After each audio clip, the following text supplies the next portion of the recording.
All right, Steve. I can see you now, bro. How you feeling? I'm great, sir. How about you? Doing good. There we go. There we go. There we go. We are live. We are live. Welcome. Google Hangouts, YouTube. Thank you all for joining us for our first Google Hangout pop-up session. I want to get a chance to introduce each of us. Thank you who are tuning in. Thank you all who are following us. We've been grateful for each one of you who come on and follow us already through social media and other mediums. But we want to take this platform and this opportunity to introduce each and every member that is on here. So I'm going to turn it over to my compadres, my amigos, and we'll get started. You will be able to ask questions. I'll come back with some follow-ups. Steve, go right ahead, my friend. What's up, everybody? Good to be here. Stephen Thurston. I guess I'm the ringleader of this motley crew. Yes, sir, you are. But glad to have all of you from all of our platforms converging together to connect with us as we seek to share tonight just a little tidbit of what will be featured on this upcoming weekend in our MMIBM session. Listen, if you're in Chicago, you got to get here. Go ahead and register today. It's just $65 for a bunch of amazing content. Listen, you'd pay thousands to get this anywhere else. So MMIBM.com, go there, register. $65 now. The money goes up if you try to register at the door. So tonight, I'm going to drop a little nugget on you about building your dream team. And the other guys are going to share from their various perspectives. So I'm glad to be here. Let's do this thing, Kervance. Let's do it, Kristian. Let's do it. I'm excited about that. I want to turn it over to Kristian Smith, and then I'll come back at the end, and we're going to get rolling. Kristian. Yes, sir. Appreciate you all for tuning in, everybody who's watching. My name is Kristian Smith. I'm the young gun of this group, and I am going to be doing my spiel on the importance of image. And it cannot be overstated. Of course, when I talk about image, I'm talking about internal and external and how it affects you personally and how it affects your organization. So I'm really excited because this is one of the things that can sometimes be overlooked as we approach business and ministry. So I'm excited about sharing this insight. This event has been incredibly successful in the past, and I'm excited to bring it to Chicago. As Steve just said, you know, you pay hundreds or thousands of dollars to get this kind of insight. And that's not just us saying that. I'm talking about in the cities we've been to. We've been told that. We've been told by people who have been to this session that the information was priceless and that they could have easily paid much more. So I'm excited to bring it to Chicago for only $65. I'm excited to be there. Chicago is one of my favorite cities. So I'm just happy to be there. Giordano's, we coming your way. So look out. And New Covenant, we coming your way. So I'm excited about it. Well, it is a great opportunity for each of us. We have one other compadre, the female component, Tanisha Taylor Bell. We'll tell you more about her, but she may be the most important piece of this whole puzzle. I am Kervance Ross. I'm affectionately known as the Kingmaker, and I get a chance to be sandwiched in between these two great businessmen, leaders, experts, and men of God. We are coming as we do on our regular platforms, but we're doing it in a different way. We've been on a national tour for a little under a year now, coming up on a year, and we're excited because we're headed to the wonderful city of Chicago. We're coming to the home of legendary and pioneer pastor preacher Stephen Thurston. Stephen Thurston, we're not saying that just for the fact of saying it. It is our very own Stephen J. Thurston II's father, and he's invited us to bring mastering marketing in business and in ministry to the wonderful city of Chicago. Tonight, you'll get a small taste, a small tidbit, a nugget of what we're going to be doing in Chicago. And the beauty of this is it's not just for pastors. It is for entrepreneurs, visionaries. If you are a ministry leader on any level, if you are a corporate exec, If you are in ministry on any format, or you're looking to get better and gain more insight and empowerment from a marketing standpoint, we're going to allow you to get a different perspective, a different feel, and a different pace of marketing. Many people think they know what marketing is, but truth be told, they really don't. You're generally thinking marketing from a perspective of a logo, a website, a billboard. But be clear that everything you do is marketing, from how you look to what you say, the people that follow you, the individuals and team that carry out your vision. Everything from the grounds to how you treat people is marketing. When people see you outside of your environment, it's marketing. And we're breaking this thing down to the finest detail. We're helping you from a public relations. We are focusing in on project management. We are coming to you from an image perspective.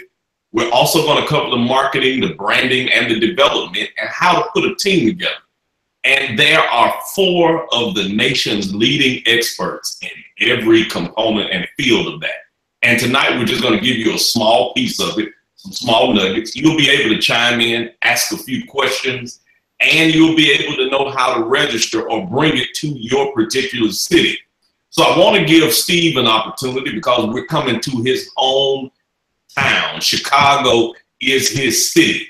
2 of the key speakers here, Tanisha and Stephen Thurston, are from Chicago, Illinois. And I want to give this platform to Steve, and we'll start. You'll be able to do this throughout social media. If you're already watching, click the share. Make sure you share the link and let other people know that we are on. We are on Google Hangouts. You'll be able to ask questions. If you're on YouTube, you can post your question on YouTube. If you're on Google, you can chime in and we'll give you an opportunity to ask us some questions. Tell your pastor, tell your leader, tell other entrepreneurs and other people in your circle. This is going to give you an opportunity to do everything and ask every question that you want from a marketing, business, leadership, and development standpoint. Whether you're in ministry or in business, we're going to help you tonight. If you're in Chicago, visit right now, www.mmibm.com, and register this weekend, the 15th and the 16th of September, Friday and Saturday. We will be in Chicago. Get registered, secure your spot. Don't find yourself registering and paying more on site. Get your spot right now. We'll come back and tell you more about that. Steve, the floor is all yours. Cool. Thank you, Kervance. All right. So tonight, I want to help us in the area of building our dream team. You know that if you don't have a team surrounding you, you're probably not going to do much, because as a leader, you can't do it on your own. And I reflect back to January 21st of 2009. Barack Obama took office as the president of the United States of America. But leading up to that time period, his team spent painstaking hours poring over resumes and qualifications, vetting future leaders of his administration. He, as well as the people on his team, understood that the potential of any leader, as well as any organization or business, is determined by those closest to him or her that sits in that role and position of leadership. When you look back over the tunnels of time, look at the administration of President Reagan. 138 members of his administration were investigated, indicted, or convicted of crimes. Let me back that thing up and give you those numbers again. 138 members of Ronald Reagan's administration were investigated, indicted, or convicted of crimes. I wonder what the numbers are going to be with our current administration, but that's another text for another time. When we look at President Obama, however, zero of his individuals that were on his team in his administration suffered the same fate of those 138 members of Ronald Reagan's administration. That means something. Barack surrounded himself and built a dream team of people. He packaged the right people together. And as a great leader, you've got to do something just as great with your team. And so the question might be parading through your mind, Stephen, how can I do it? How can I package and put together a dream team at the same level that Barack put his team together? Let me give us, number one, some common mistakes that are made in constructing the dream team. Number one, we often solicit praise instead of candor. We often solicit praise instead of candor. I've seen pastors, we're talking about pastors and leaders. I've seen pastors who've surrounded themselves with yes people. And those yes people have gotten you into some trouble because you had nobody to hold you accountable. There were people that were going to brown nose you, tell you how great you are, put you on a pedestal with you not even understanding that human feet weren't formed or fashioned to fit on the pedestal. And there's that fable of the emperor's new clothes. That emperor had met some individuals that were craftsmen, that were tailors, supposed to be the best in the business. And they said that they were going to make him the baddest suit ever. What they didn't tell him, and what he failed to realize, because he was being paraded and he was being lofted so high, was that he was naked. And there was a child that finally had to tell the emperor that these new clothes were nothing but nakedness. They had not really done anything for him. And so when we stack our team with yes people, it ends up restricting our perspective. It exposes us to our blind spots and leaves us on an island when crucial decisions have to be made. I want you to understand that if everyone is always telling you yes, and if everybody's always agreeing with you, somebody has to be lying, because no human being always agrees with another human being. You need some blind spot indicators on your team. Some people who can point out some stuff about you that you might not readily recognize about yourself, that will help you to avoid making mistakes and errors. On many of our cars, we've got blind spot indicators that are now built into our cars that help us to avoid finding ourselves in accidents. And likewise, as leaders, we need some blind spot indicators. Some people on our team that will say no. People on our team that will not continue to give us praise. All right? Members of the dream team that you put together got to be there to question your assumptions, keep you focused on the mission, and measure the integrity and the worthiness of your ideas. You need pushback. Please understand that you need friction to get traction. That's tweetable, so I'll say it again. You got to have some friction if you want to get some traction. The second common mistake that's made in constructing the dream team is number 2, driving away individuals so that your power isn't threatened. You know, ego, self-esteem, self-worth, narcissistic personality disorder. These are things that leaders have to be mindful of, because they creep in and they put us in dangerous places and positions. You should not and cannot be the utmost authority on all matters. If you're the smartest person on your team, you've got the wrong team around you. You need some subject matter experts, because you can't be the expert of everything. You need those SMEs, those subject matter experts there to help you to do what you do well. They help you to do what you do well by doing what they do well. So you got to have those people there who are authorities in their particular lane over their particular area. Wise leaders always staff around their weaknesses and welcome talent in the areas where they lack strength. And so again, if you're not surrounding yourself with the best and the brightest because of your ego, because you got self-esteem issues, because you've got self-worth issues, because you suffer from narcissistic personality disorder, your team, your organization, your ministry is never going to reach its ultimate potential, because you're holding them back by letting your stuff get in the way. Now listen, wise leaders staff themselves around their weaknesses. This is difficult to do if you suffer from applause addiction. If your name has to always be called, if you always got to get the pats on the back, if you need the praise and the glory, this is going to be hard for you to do. But you're going to limit your potential if you don't do it. So surround yourself, select experts, select smart people, and let them be great. Let the best people do what the best people do, and that's be the best people in that area of expertise. And guess what? When you got the best people on your team, they don't have to be managed. People that know how to do their job and do it well don't need you to hold their hand, don't need you to micromanage them. They're proactive, and they'll get done what needs to be done so that you as the leader look great, the organization looks great, and at the end of the day, they look great as well. As leaders, we've got to understand the importance of identifying talent and developing methods for selecting top candidates. That's needful. That's necessary if you're going to win. Your people make the company. Your people make the organization. Your people make the church. Great leadership selects the right talent, develops that talent, and listens to their needs, and then ends up celebrating them through the good times and the bad times. The key word there is they select, they don't hire. Get that? You got to select the right people. develop the right talent, listen to their needs, and celebrate them through both good times and bad times. Let me help you understand the difference between hiring and selecting. Hiring, nothing more than finding a body to fill a job. Selecting, choosing the best person to provide exemplary service. They've got strength in a particular area. There's something that they do well. They have true strength there. They do it well and they enjoy it. It's not a chore, it's not a task, it's not really a job because they're functioning in their purpose and in their lane. Listen, you got to understand, people are your most important asset. We've heard that before, and that's wrong. Please understand, that's wrong. People are not your most important asset. People are not the most important asset. No, the right people are your most important asset. And when you take your time selecting your teammates, building your dream team, they in turn will want to prove that you made the right choice and the right decision. We got to place importance on assessing the strengths, the commitment, and the skills of each person that applies to be on our team. Well, how do you do this? Final thing, and then I'm out of your way. By creating layers of evaluation.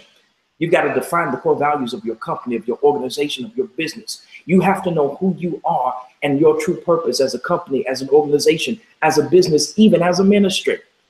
Then you have got to create a position description to clearly define things that are needful and necessary to win in that particular area. The knowledge, the skills, the abilities to fulfill that particular role. Then you want to put in place multiple interviews. Don't just have them to meet with you as a leader.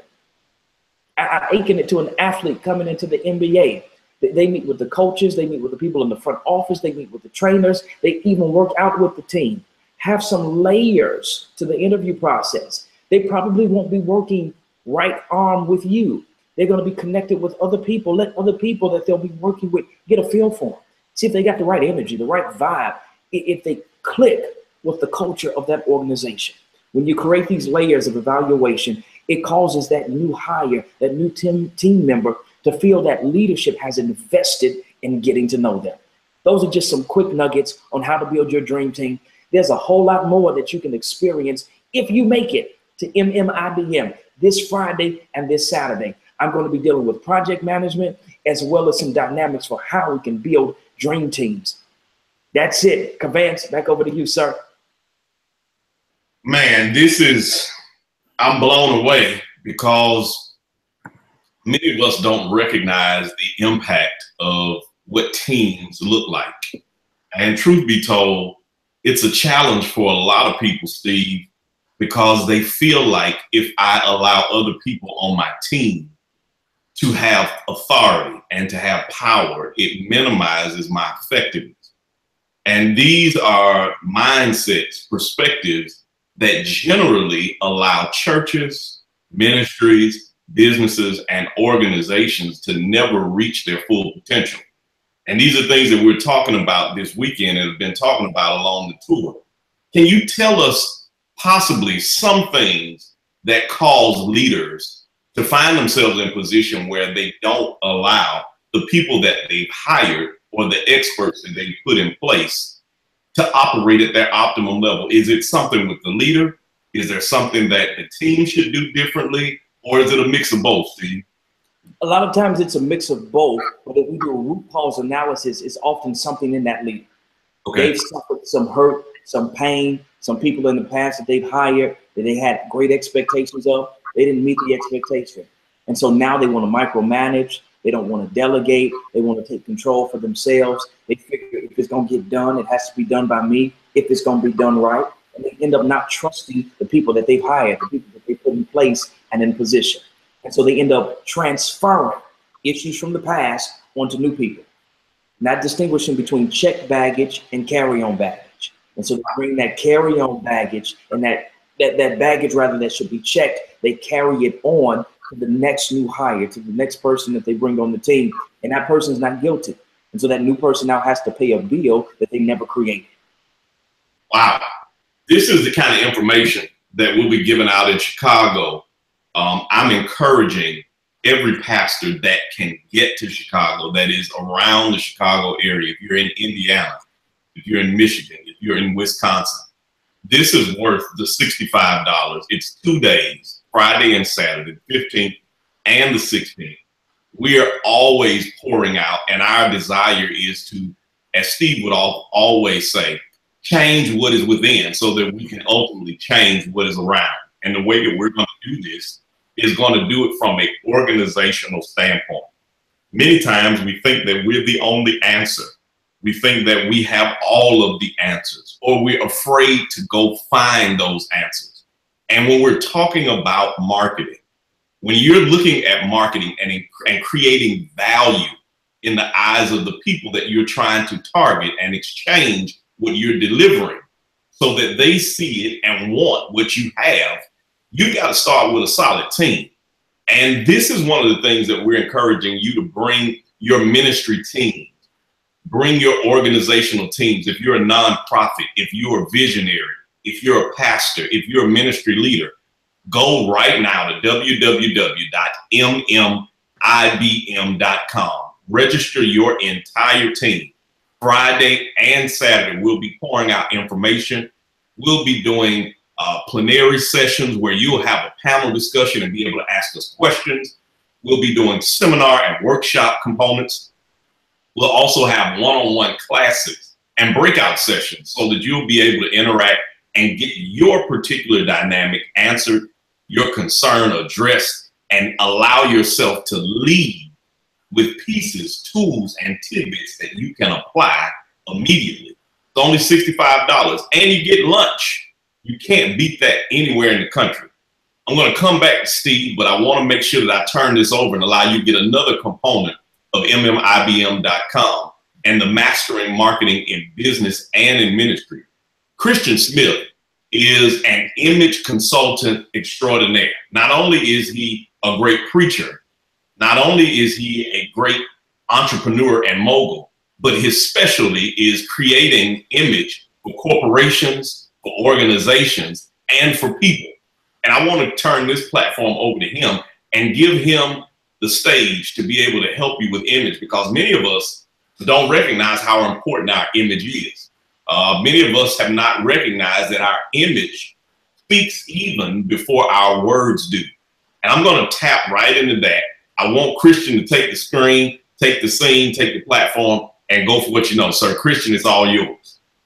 Thank you, Kervance. Thank you, Steve. I appreciate both of you, and I'm excited about this weekend. When it comes to image, the concept of image, it is the most important topic that no one is talking about in business and in ministry. I stress everywhere I go balance. Whatever my topic is, I stress balance. You know, a lot of people have been really, going crazy over the recent documentary on Netflix called What the Health. And, you got people who are just dropping meat altogether and saying they're never eating meat again. And I understand that. I also understand that What the Health is an advocacy project for veganism. So they're going to present things in a certain way. So whether you decide to drop meat altogether or whether you decide to keep eating a little bit, I stress balance. I don't think eating even meat in moderation is going to kill you early. I mean, for all of human existence, we've been eating meat. So, we have to take that into consideration. So everything I do, I stress balance. When I talk about image, I stress balance even when it comes to image. So, for example, when I talk about image holistically, I'm talking about what we present externally to the world and what we present internally to God. In its holistic form, what we present externally to the world and what we present internally to God. I believe in different circles, we stress one at the expense of the other. In some circles, we stress the external aspect. We stress, our clothing and our countenance and our communication. And then we do that at the expense of our character and our competence. And in other settings, it's vice versa. We just stress character and competence, and we just totally neglect clothing. So for me, I operate as a stylist, a custom clothier, and image consultant on one hand with my business P Squared Custom Clothiers. On the other hand, I'm a minister. I'm the leader of a small church plant in its infancy called the Faith Community, where I also help people shape their inner workings and their beliefs and their character and balance. So in Chicago, I imagine there will probably be a lot of pastors in the room. So I want to approach in Chicago how we approach image in an unbalanced way. A lot of times in faith settings in churches, we focus on the character part, the internal part. We talk about, you know, what we present to God, and we neglect what we present to people. So in 1 Samuel chapter 6, that's one of the passages that people like to quote when they're talking about how man looks at the outward appearance, where Samuel is going to anoint the new king of Israel. He goes and he sees Jesse's sons. The first son he sees, based on his appearance, he says, this son must be the king. And God says, no, don't judge him by his appearance and his height. I don't look at things the same way you look at things, because people judge by the outward appearance, but God judges by the heart. When we look at that particular passage, we oftentimes forget there are two clauses to that statement. The two clauses are people judge by the outward appearance, but God looks at the heart. Religious settings, we go straight to the second clause of God looks at the heart. And we use that as a way to develop people and help them to actually, you know, increase and optimize their character and their capacity to serve others, because we don't want to judge people just based on their appearance. And we have to go deeper than the appearance. And I totally understand that. That is admirable and that is essential. But we should not just focus on God judges by the heart of what he says before that. He says people look at the outward appearance. He didn't say that and then come back and correct it and say at some point people will look beyond that. No, people have always, people still do, and people will always judge based on your outward appearance. I don't care who you are. I don't care what you do. 100% of the people that you come in contact with make assessments about you based on your outward appearance before you ever say a word. So we have to take the time to not just help people develop their character and their competence and their capacity. We also have to help people to develop their countenance, their clothing, their communication, because you cannot get past the fact that people are making assessments about you and your organization based on your appearance. So if you want to reach a particular market, you need to present yourself in a way that will attract that market. And a lot of times we have people who operate in certain settings who are trying to attract people, and they have not created the look to attract the people they want to attract. You may be competent, you may be the best at what you do, but if you can't attract the people that you want to do business with, you're putting yourself at a disadvantage. Sure, there are some people who are able to overcome a faulty external image. Some people have been able to overcome it, but why put yourself at a disadvantage before you ever get started? Something pleasant to look at, and they'll be automatically attracted to you, and then you can show them your competence and your character and your capacity, because no one ever met anybody at any time who they had never seen before, and that when they first laid eyes on them, they said, wow, they've got a great heart. No, they don't say that, because they can't see your heart. All right, that's something that they learn as they get to know you, but it's what they see on the exterior that pulls them in. So if we're not addressing both sides of image, then we're really missing the mark on helping people to be effective in business and in ministry. You know, in our churches, a lot of times we miss the fact that what we're trying to do when we come together is equip people to go out and to spread the good news, to spread the gospel. So you're trying to minister to, you need to put yourself in a position to be well received by those people. I know I'm going to Chicago. I might get in trouble for this, but if you're a pastor, and you seek to minister to young professionals. But whenever you go out, you're in a 5-button suit that's hanging down to your knees. People are not going to want to really deal with you.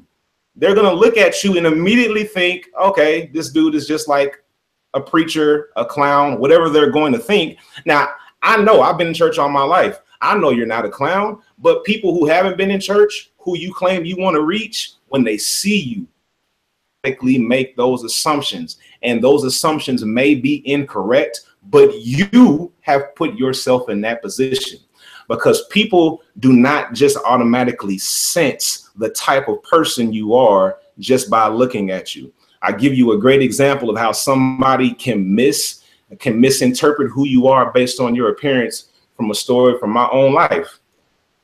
When I was young, I grew up in San Diego, California. My father was a pastor of one of the more prominent Black Baptist churches in the city of San Diego. I was a church kid. I was a PK. I didn't get into too much trouble. I mean, I did some stuff, but, you know, the benefit of being the baby in the family was that I could look at my older siblings, see how they got in trouble, and not make those mistakes. So I did my dirt, but I didn't get into as much trouble. So when I was young, me and my boy, we would go out sometimes. We would hang out in the city. And one time we decided to go over to North Park Apostolic Church because they had all the honeys and they had a really like celebratory service. It was always live at North Park Apostolic. We love going over there. So one night we just happened to be out. This is back when FUBU was hot. So we had our FUBU jerseys on. Park Apostolic. I didn't really care too much about getting dressed up just to go to church if I didn't have to. So I was cool with going to North Park Apostolic. Now, I'm a preacher's kid, been in church all my life. But when I walk into North Park Apostolic with my friend and we have our FUBU jerseys on, people assume off the street who just happen to wander in the church. So we're getting these awkward looks the whole night, and people are looking at us like, I wonder what they're doing here. Where did they come from? Some people are really, really welcoming and embracing because they want to make the outsiders feel welcome. But the thing that really killed me was the speaker for the night. The speaker for the night saw the two of us and he was going into his prophetic flow, and he decided that he was going to get us delivered before the night was over. Now, he didn't know I was already good and saved. I've been in church all my life. I wasn't out sinning and whatever else he thought I was doing, but he saw me in my shorts and my FUBU jersey and assumed I needed deliverance. So he called us out, he brought us to the front of the church and decided to lay hands on us. Now, if you've ever been in a situation where somebody lays hands on you and you know their gift is off, that is totally awkward. But why did he do that? Because he made an assessment based on my appearance. Based on my appearance, and it was all wrong. Had I walked in with my suit and my shirt and my tie, he probably would have never addressed me. But because of my appearance, he made an assessment. Now, that is, image gone wrong, where somebody, misinterprets who you are and what you stand for. But that happens every single day.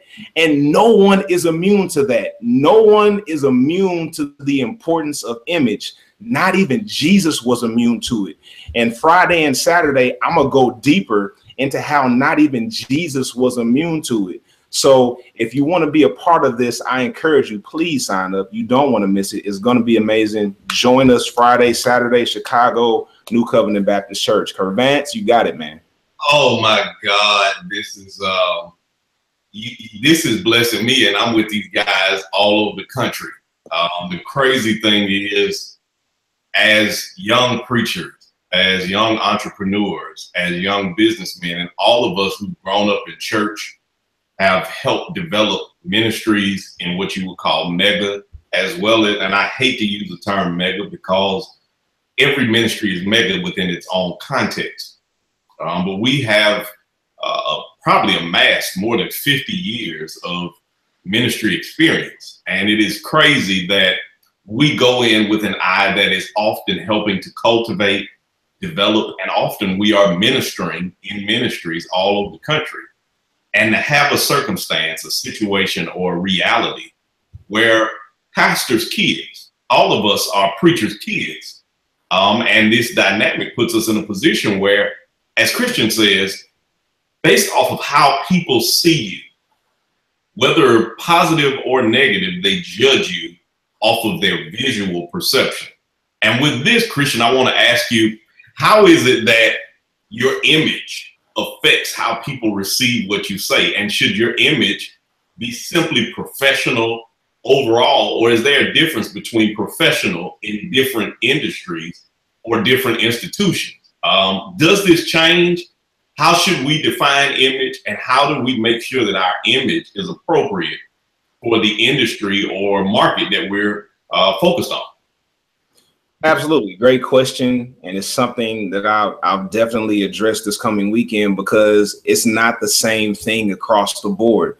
Like, I'm a custom clothier, so I do, men's custom suits and shirts and, haberdashery. That's my thing. But when I'm doing image consulting, I recognize not everybody needs to be in a suit every day. That's not going to work in every setting. I just had the privilege of being in Silicon Valley a couple of weeks ago, where I met with a number of CEOs and top executives from some of the biggest companies in the world. I'm talking about Google. I'm talking about Facebook, Chegg. I met with executives from all of these companies. The majority of them had on jeans and just button-up shirts with the sleeves rolled up. I didn't see one suit from an executive in Silicon Valley. That is the culture of Silicon Valley. So professional image has a lot to do with culture.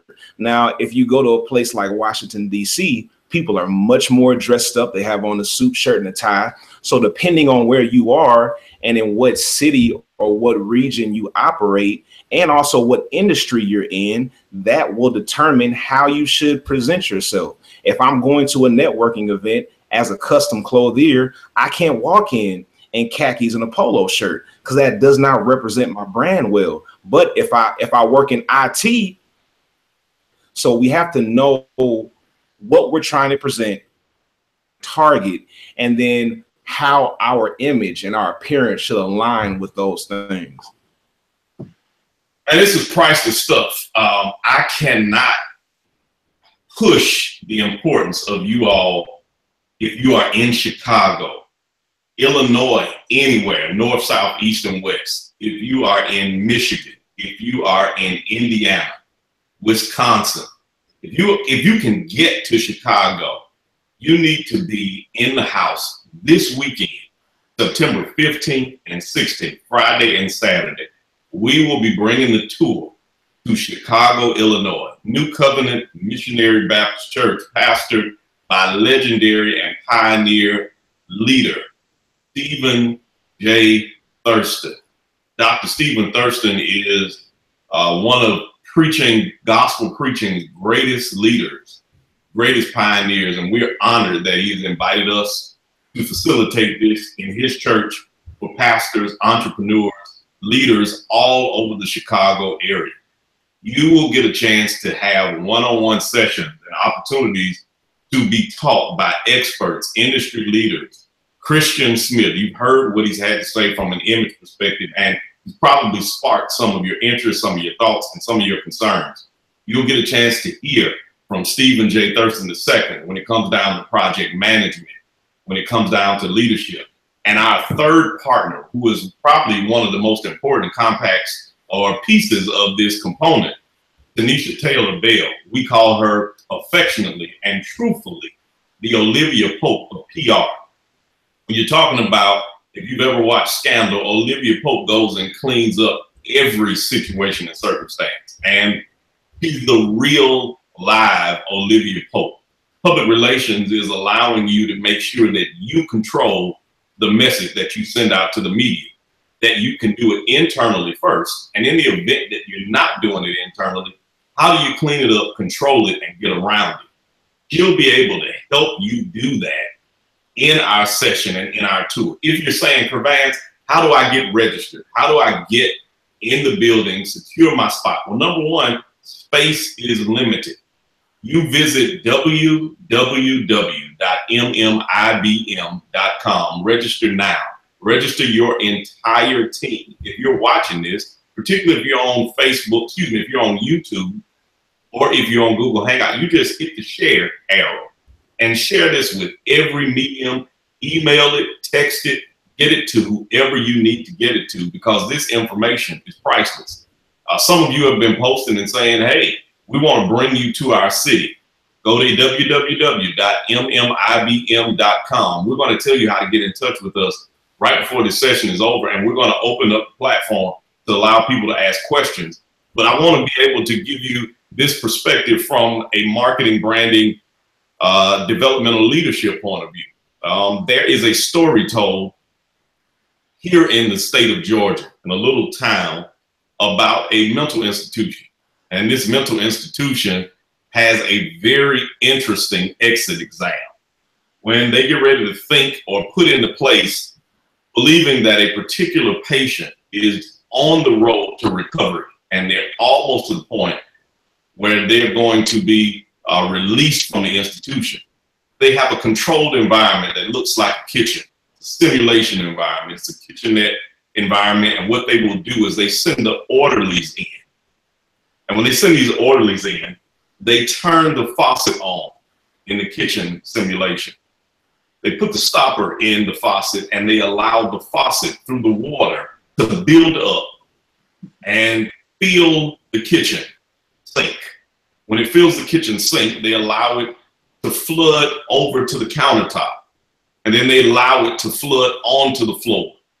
When light flooding starts to happen in this kitchen simulation area, the orders go in the mental patient.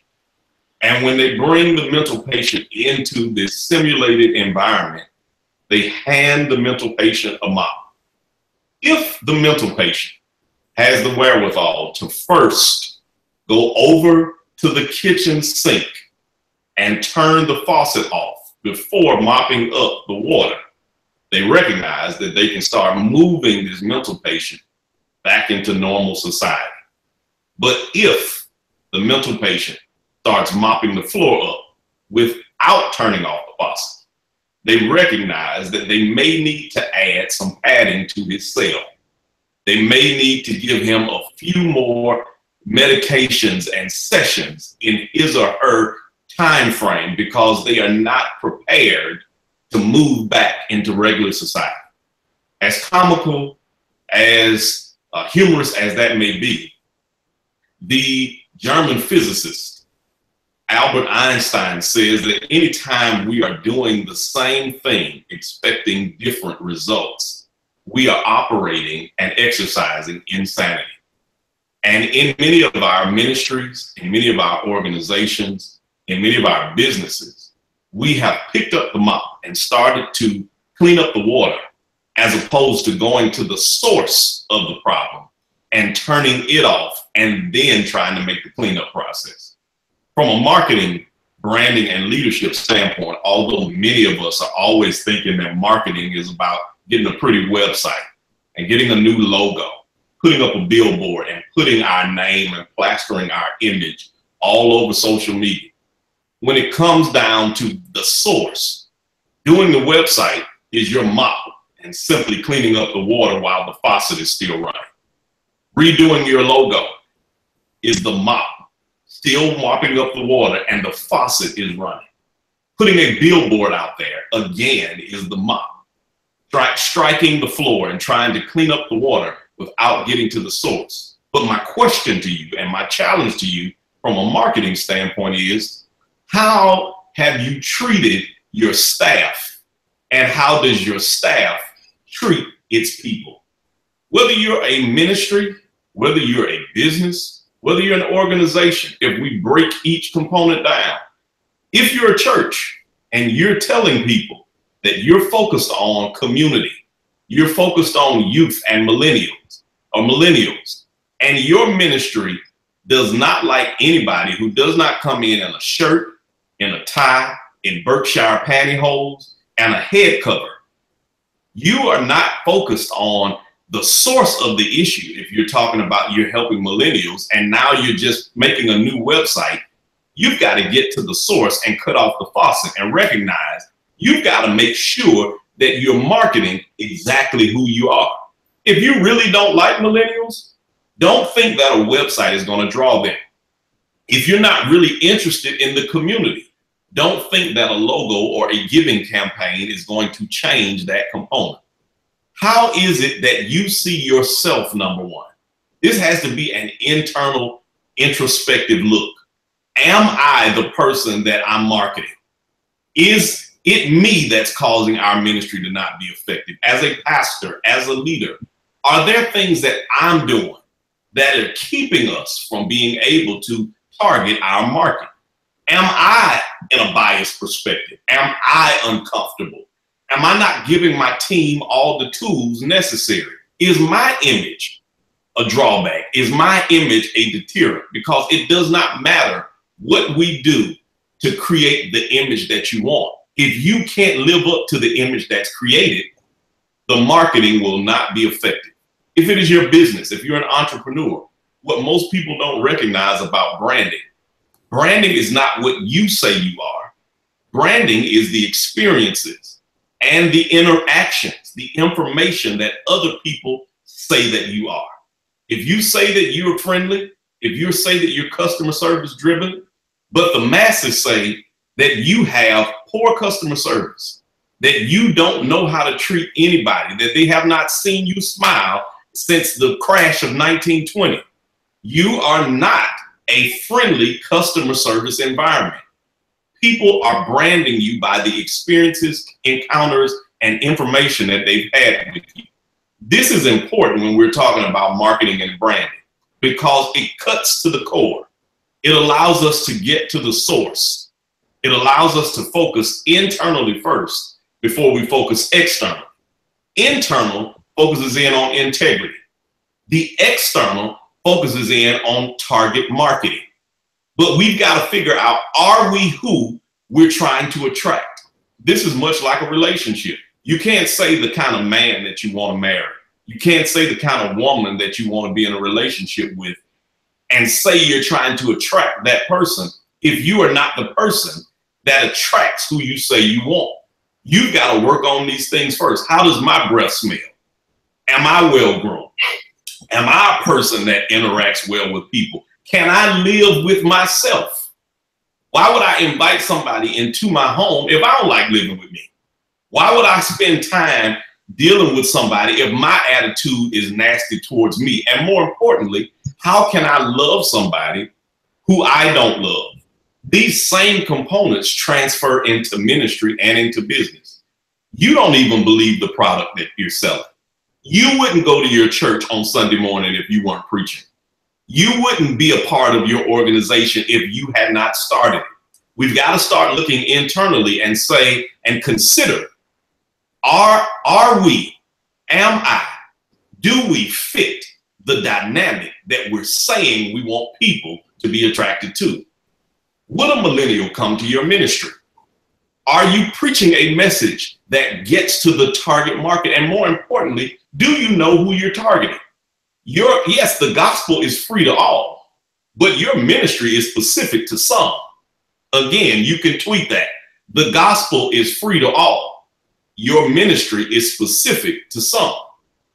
Every ministry is not for everybody. Your ministry is most effective to the people that your voice is most beneficial to. This may hurt you a little bit. This may bruise your ego, but to grow your ministry, to minister effectively to the people you've been called to, this is even biblical. Paul speaks to a particular group of people that Peter does not speak to. Each one of them has a mission field, a particular group of people that they've been called to minister to. And before you start marketing and thinking that you're going to market like T.D. Jakes and you're going to market like Joel Osteen, are you called to the masses or are you simply impactful and called to the community? These are the dynamics that allow us to help focus on marketing. Your business, you may have a great product, but you may never be a Fortune 100. But you can be a great small business in the community and the city that you thrive and live in. This is the core of marketing, making sure that who we are is true in its core and from an internal standpoint before we try to make it credible to the masses externally. This is what you'll be getting from a marketing, branding, development, and leadership standpoint. I want to open this up so that we can all talk and interact. What are your thoughts regarding Kristian, Steve? What are your thoughts regarding this marketing concept and the developmental point of view, particularly from a project management and image standpoint? What do we generally miss? And all of us being entrepreneurs, being in ministry, and dealing with so many different walks of life and people. How does this impact people when it comes down to the internal reality before the external presentation? I'll take a stab at it. I don't think people understand their core values, and that everything that they do needs to be driven from the core value. And so we find people in ministry and in business lost, scattered all over the place. They don't know who their target audience, the target market is, because they don't know who they are internally as an organization, as a company, as a ministry. And so because they don't know that, they can't then plan, they can't then structure things. So when you tie into what Kristian is speaking about, they don't know what they should look like because, again, they don't know who they should be targeting. They don't know what the plan, the objective. All of this connects, all of it intermingles, all of it intermixes. And until you know who you are as an organization, as a business, as a ministry, everything else you're going to do is going to be asinine. Wow. Absolutely. He took the words right out of my mouth, actually. That's exactly where I was going with the whole target market piece. Like, if you don't know who you're trying to reach, why are you even doing what you do? Like, if you don't know who you want to do business with, or who you're trying to minister to or serve, how do you even create a plan? Do you even have a plan? If you don't have a target market, I'm almost convinced you didn't even plan out your ministry or your business, because you have to know who you're trying to approach. You can't just say, I just want to save the whole world. That's not how that works. We're too diverse as a species for you to just save everybody, which is why, you know, that image part is so important, because your image should reflect who you're trying to reach. So have the same approach if you're a community church that's just focused on the surrounding neighborhoods, as a church who's focused on reaching the masses internationally and globally. And you have to know who it is you are and who it is you're trying to reach. And then you can start from there and build out. But a lot of times we put the cart before the horse, because a lot of people, especially in ministry, just think, you know, I just want to preach. And that's it. I just want to get out there and preach and just let the, you know, cards fall where they may. But that's just not strategy for a successful business or a ministry. That's so funny, man. And it's crazy because we see so many different people. We interact with so many different businesses and organizations. And it is interesting to me to find out that often most organizations, from a visionary standpoint, the leaders have never put a plan in place. It's interesting that people don't take planning seriously. They don't even know why they do what they do. Many of people that we've interacted with have literally had success that came on the humbug.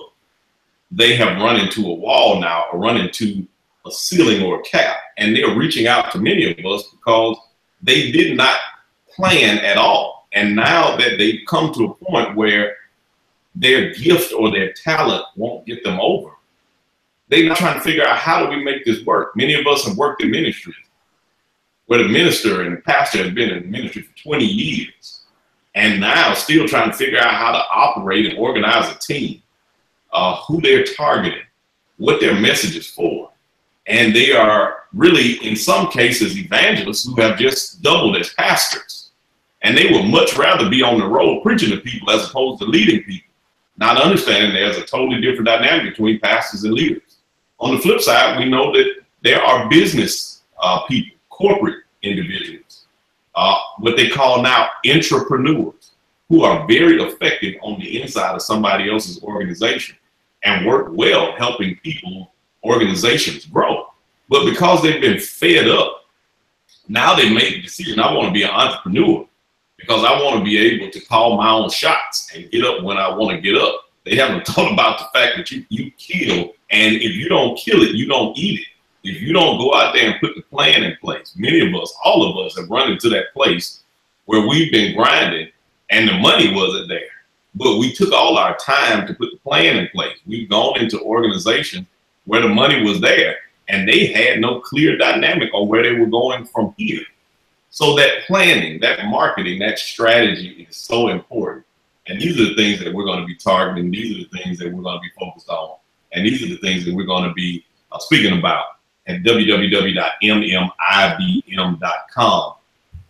Mastering Marketing in Business and in Ministry, the Chicago edition. We are headed to Chicago. We are right at our 9 o'clock hour. We've been on for an hour. We promised you all one solid hour. I want to allow us to wrap up. Those of you, again, in the Chicago area, I want you to go to www.mmibm.com.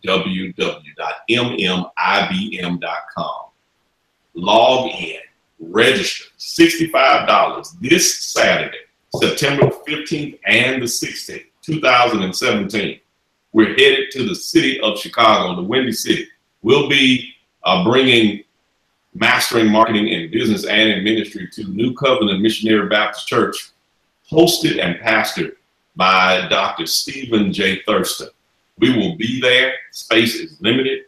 You can secure your spot right now by going to www.mmibm.com. Bring your ministry team, whether you're an entrepreneur, you're a visionary, you are a creative, whether you are in ministry leadership, if you're a part of a church team, if you're a pastor, if you're about to do a church plant, whatever the particulars are from a leadership and growth standpoint, we have something for you. I'm going to let Steve and Kristian close out. Make sure that you let them know how they can follow you.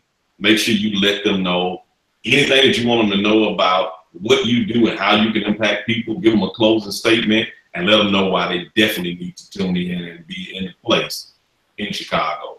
Steve, go right ahead. Cool. You can catch me on Instagram, Stephen, Stephen J. Thurston. Catch me there on Instagram, on Facebook, Stephen Thurston. You can just follow me. I got too many friends, so just hit the follow button. You can catch me on Tuesdays and Fridays on Facebook Live. I do mirror moment sessions. Tuesdays at 5 p.m. Eastern Standard Time, and then Friday at 5 p.m. Eastern Standard Time. Tuesday is relationship focused.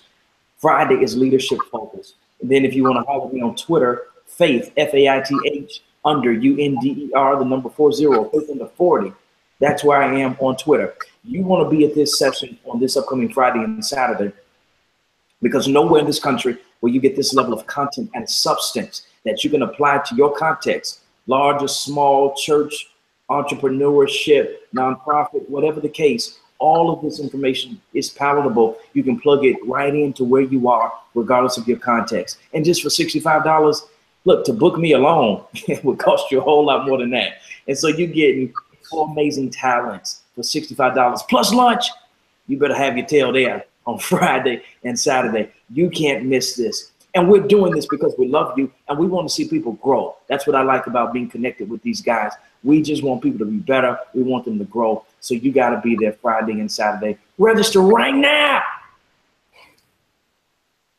Hey, man, you know what I love about Steve? He's going to make sure he keeps you 100. And I want to say this as we get ready to go into Kristian's piece. You are not going to get either of us for $65 anywhere in the country. You won't find us in the country for $65. So if you want this, make sure that all 4 of us are coming and we want to impact. That's why we put this tour together.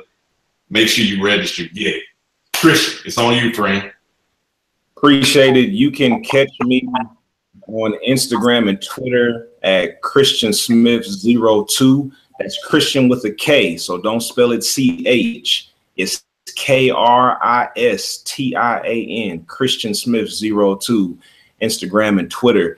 Also on Facebook, just search Kristian Smith with a K. There aren't too many of us, so I should come up in the top of the search list. Also, I go live every Thursday on Facebook with Christian Conversations. Those Facebook live videos are generally theological or social justice themed. And, you know, I intentionally try to approach things from a different perspective in those videos. So if you like to think a little bit, if you like to turn on your critical thinking cap, join me on Thursdays at 5 Eastern on Facebook Live. I also want to encourage you to follow my business, P Squared Custom Clothiers. You can look us up on Facebook, also on Instagram, P Squared. That's P as in Paul, squared _ clothiers on Instagram. When I come this weekend, I'm bringing products. I'm conducting fittings on site. If you're going to be in the Chicago area, I'm bringing all of my swatches. I'm bringing pocket rounds, bow ties, neckties, bracelets, cufflinks, watches, lapel pins, the whole nine. You want to be there if you want to take advantage. We'll have some nice specials going, so I hope to see you there.